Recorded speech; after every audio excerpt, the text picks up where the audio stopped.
I'm Amy Max, Program Manager for the California Opioid Safety Network at the Center for Health Leadership and Practice, a program of the Public Health Institute. You are about to watch a webinar that has been condensed from its original format to provide specific content regarding strategic communications tactics, tools, and timing. During the webinar, we will cover the nuts and bolts of strategic communications and the key elements of developing a communications plan. The subject matter expert for this webinar is Lori Cappy, a communications and social marketing consultant from IE Communications. Let's get started. What you're going to learn today is the value of planning your outreach and engagement along a calendar.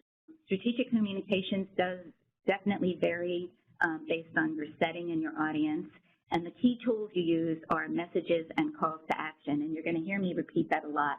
Is, what's your call to action? No communication should be without a for what, so what.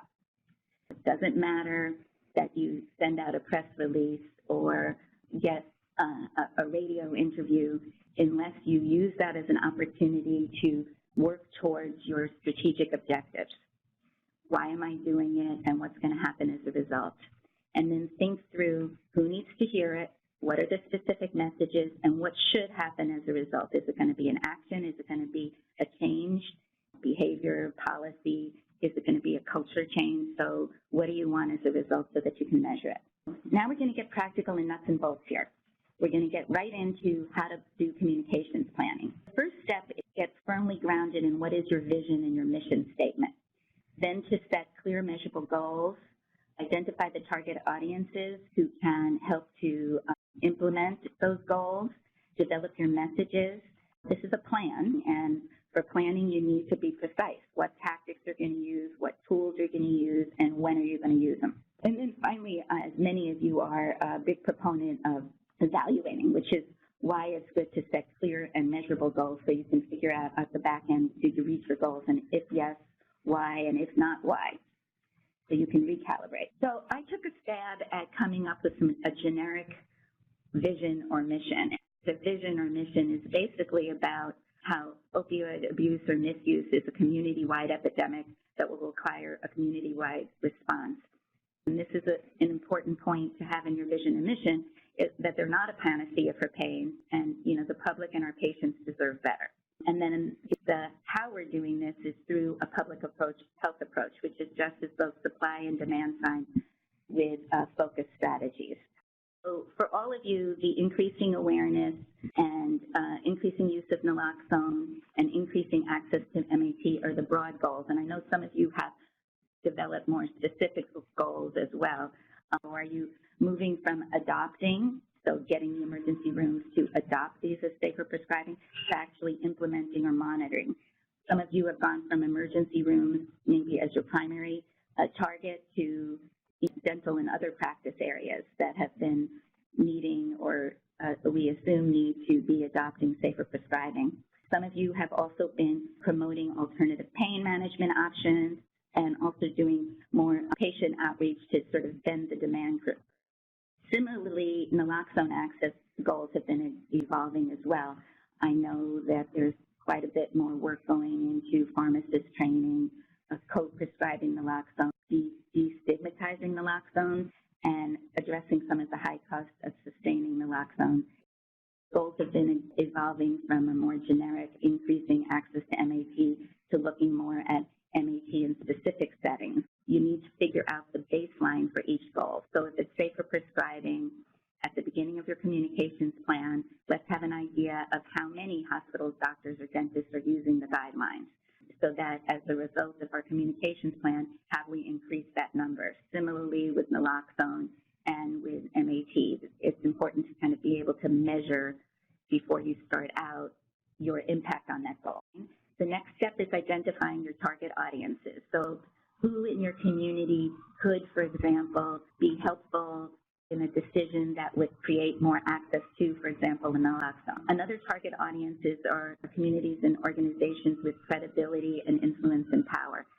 And hopefully you have a database of all these folks, so these are the folks you would be sending your newsletters and your news releases, et cetera, to.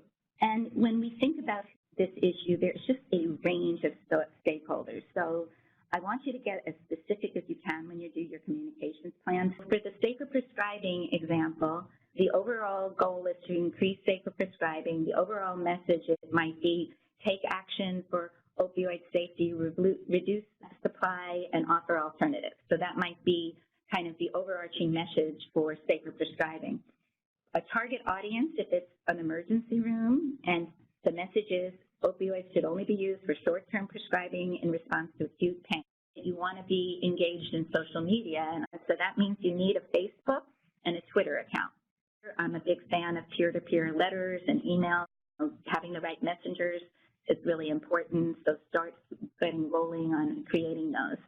Visuals and infographics that make the point are another valuable tool. They are also very useful when you do social media because you can link to them, ask people to share them. I'm a big fan of newsletters and getting a database that you send them out regularly to.